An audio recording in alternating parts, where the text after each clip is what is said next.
बिस्मिल्लाहिर्रहमानिर्रहीम। अस्सलाम वालेकुम एवरीवन, कैसे हैं आप सब? आई होप आप सब ठीक होंगे। मैं भी ठीक हूँ, अल्लाह का शुक्र है, दुआएं हैं आप सबकी। तो welcome back to another vlog. कैसे हैं आप सब? उम्मीद है सब ठीक ठाक होंगे, मज़े में होंगे और गर्मी को वाकई में इंजॉय कर रहे होंगे, है ना। चाय को देख के गर्मी लग रही होगी ना, तो ये नाश्ते की चाय है, इसमें गर्मी लगे ना लगे चाय तो पीनी ही पीनी है भाई। चाय पिए बगैर हम कैसे गुजारा कर सकते हैं, है ना। तो जी आज का व्लॉग शुरू करते हैं। दूध मैंने जो था सुबह उठी चाय चढ़ाई मैंने, और दूध जो था बच गया था वो मैंने निकाल दिया, और बाकी उसकी मलाई शलाई निकाल के तो मैंने उसको डब्बे में डाल दिया था। मैंने कहा चलो इसका देसी घी के लिए जो है ना वो मलाई को अब इकट्ठा करना शुरू कर देते हैं। तो ये सारे काम जो थे मैंने जल्दी से ये सुबह जो है चाय भी चढ़ा ली और दूध भी जो था उसका रख दिया, मलाई डाल दी मैंने इसमें जार में, उसके डब्बे में फ्रीज़ करने के लिए। तो उसके बाद जो था मैंने चाय को जो था पकाने के लिए नाश्ते के लिए रखी हुई थी। तो जी किस किस को चाय पसंद है जल्दी से मुझे बताइएगा, कमेंट्स में ज़रूर बताइएगा मुझे चाय किस किस को पसंद है। और हाँ भाई ठहरें ज़रा, वीडियो देख रहे हैं जल्दी से वीडियो को कर दे लाइक, चैनल को कर दे सब्सक्राइब और बेल आइकन को ज़रूर प्रेस करें ताकि वीडियो का नोटिफिकेशन आप लोगों को मिल सके। कमेंट्स में मुझे ज़रूर बताइएगा आपको मेरे व्लॉग्स कैसे लग रहे हैं, और हाँ शेयर ज़रूर करिए, और साथ साथ में जो है ना फुल भी वॉच करना है। ठीक है, हो गया, डन हो गया, ओके। चलें अब व्लॉग शुरू करते हैं। जी तसल्ली के कप में चाय छान रहे हैं हम। तो जी तसल्ली के कप में मैंने डाल दी है छान के चाय, और पियेंगे हम अब नाश्ते के साथ, पियेंगे भी और नाश्ता भी करेंगे हम। कितना मज़ा आता है पराठा और चाय पीने का, आय हाय चाय के साथ पराठा खाने का कितना मज़ा आता है भाई, बहुत मज़ा आता है। तो जी आज मैं आप लोगों से अपने फुल डे की जो है ना, फुल डे का जो होते हैं ना देसी हाउसवाइफ की जो है रूटीन आप लोगों से शेयर करने लगी हूँ। तो आप जल्दी से देखें भाई, देसी रूटीन आप देखते जाएँ, देसी हाउसवाइफ की और मिडिल क्लास हाउसवाइफ की आप रूटीन देखते रहें। तो बात करते हैं चाय पे। तो कहते हैं ना, तो चाय पे बात करते हैं जी। चाय थोड़ा पानी रंज का उबाल लें, यानी कि आंसुओं का उबाल लें। पहले इकट्ठा कर लें रंज अपने इकट्ठे कर लें, उसको उबाल लें खूब सारा। फिर उसमें जो दूध है ना वो खुशियों का जो है ना वो दूध डाल दें खूब सारा।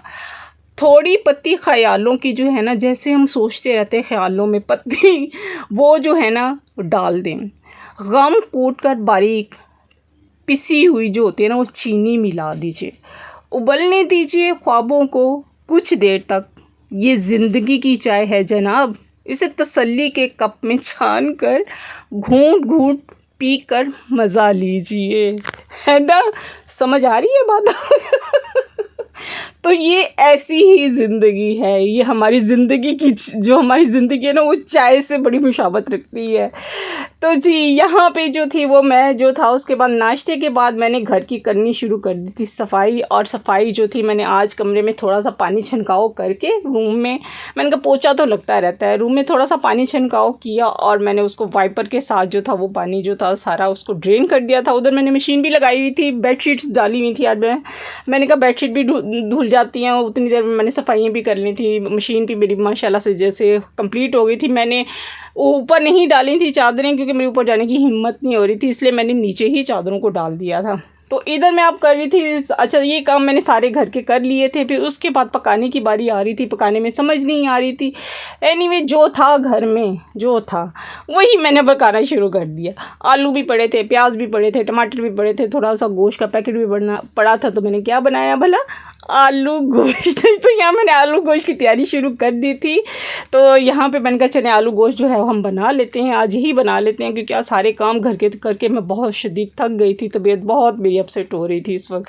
तो जल्दी से मैंने आलू गोश्त भी बनाया था माशाल्लाह से, और वो बनू के फिर उसके बाद मैंने दूसरा पोर भी एक लगा दिया था, क्योंकि कपड़े काफ़ी आज इकट्ठे हुए थे। कभी कभी होता है कपड़े जो होते हैं ना वो काफ़ी इकट्ठे हो जाते हैं, तो मैंने दूसरा पोर भी लगा दिया था।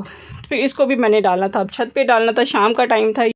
डेली जो होते हैं डेली रूटीन के जो काम जो होते हैं ना वो ख़त्म होने पे आते ही नहीं हैं। बस जितना बचा के कदम चलो ना तो उतने ही काम जो है ना कहीं नज़र आ ही रही होते हैं करने के लिए। कहते हैं ना ज़िंदगी बड़ी मुश्किल है, समझो एक मैदान जंग की तरह है ये, जिधर कदम रखे वहाँ पे कोई काम नज़र आ गया और बस कदम बचा के जो होता है ना वो चलना पड़ता है, कहीं काम नज़र ना आ जाए। अब तो थक गए हैं हम।